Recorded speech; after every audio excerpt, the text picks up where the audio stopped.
glad that you're with us on this Wednesday edition of Take 5. And man, I have a great scripture for you today. I've lived by this scripture much of my Christian life, and it's the number one way that I'm guided by things.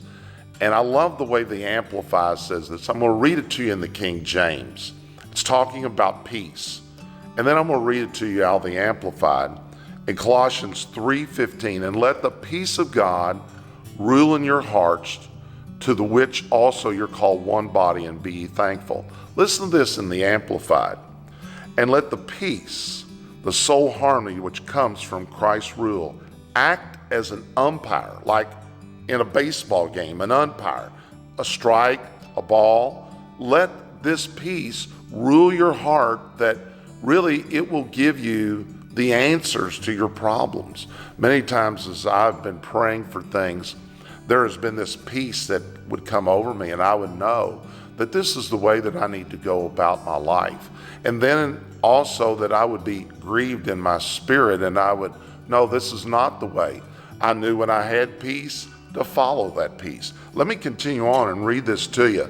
It says, act as an umpire continually at all times, and in your hearts, listen to this, deciding and settling with finality all questions that arise in your minds in that peaceful state which we are to be members of.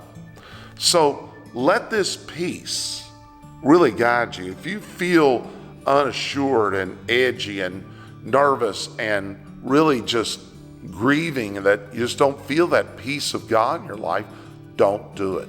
Many times I've allowed the peace of God. It's the number one way that you're going to be guided by God, that your spirit, you're going to have peace in your heart, or in your spirit man. Heart and spirit are interchangeable words. And so you really need to let this peace guide you, direct you, answer questions in your life, and really for your whole family and all of your situations. Hey, I love you. I want you to say to yourself this day that God is a good God and the devil is a bad devil.